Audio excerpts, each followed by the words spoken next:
So today we are just going to go straight into the Bible verse because we are reading up to 1 to 35. This is quite much. And so I don't want to take much of your time. So I just want to let you understand that what I want you to also pick from today's lesson is that we are eternal beings.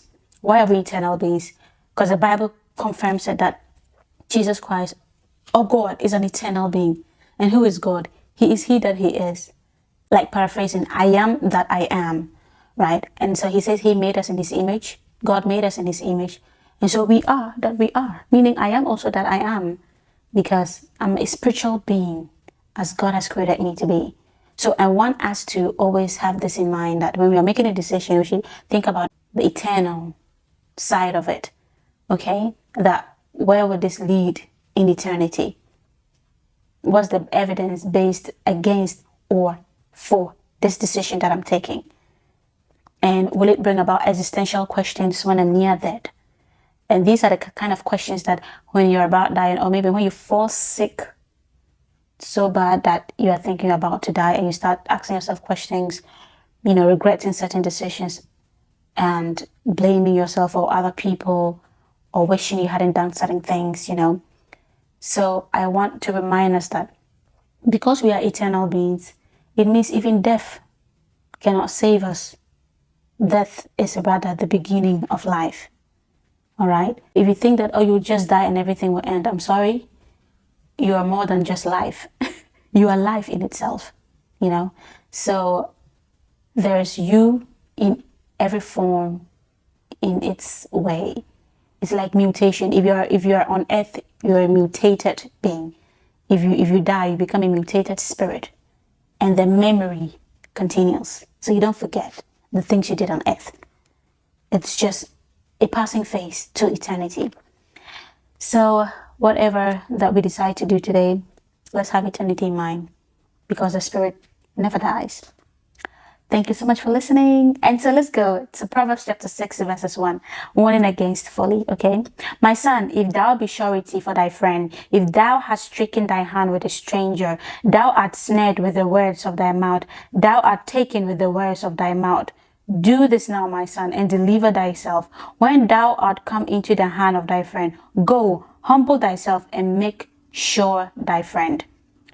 Give not sleep to thy eyes, nor slumber to thy eyelids. Deliver thyself as a roe from the hand of the hunter, and as a bird from the hand of the fowler. Go to the ant, thou sluggard, consider her ways, and be wise, which, having no guide, overseer, or ruler, provided her meat in the summer, and gathered her food in the harvest. How long wilt thou sleep, O sluggard? How long thou arise out of thy sleep? Yet a little sleep, a little slumber, and a little folding of the hands to sleep, so shall thy poverty come as one that travelleth, and thy want as an armed man. A naughty person, a wicked man, walketh with a froward heart. He winketh with his eyes, he speaketh with his feet, and teacheth with his fingers. Frowardness is in his heart, and he deviseth what? Mischief continually. He soweth discord. Therefore shall his calamity come suddenly. Suddenly shall he be broken without remedy. This rhymes when you think about it. Suddenly broken without remedy. These 6 things do the Lord hate. 7 are an abomination unto him.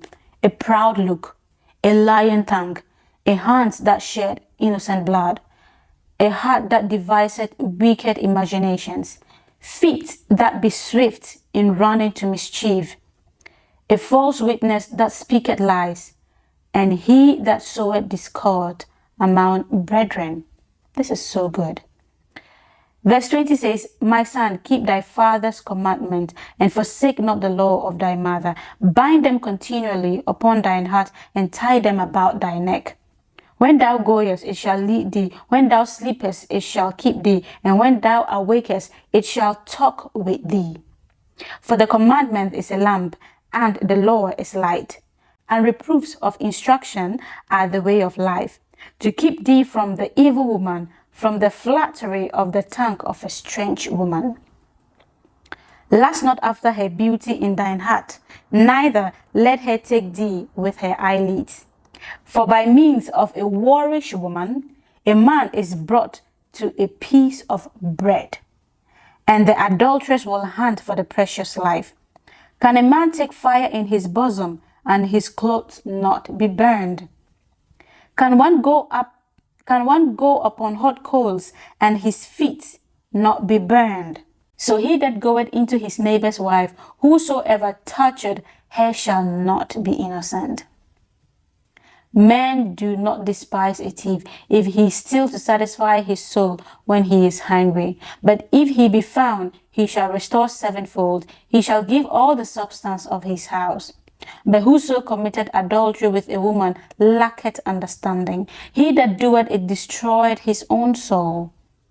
A wound and dishonor shall he get, and his reproach shall not be wiped away.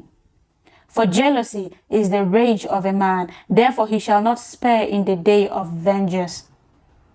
He will not regard any ransom, neither will he rest content, though thou givest many gifts. Oh my goodness, this is so sweet. This is too much wisdom, too much common sense. Like Proverbs 6 is just... So Proverbs chapter 6 verses 20 going downward is warning against adultery. Like, men never really talk about adultery, do they? No, they don't. But this is sweeter than honey. You know, in the verse 5, he said that the strange woman lips is smoother than oil. You know, her words is smoother than oil.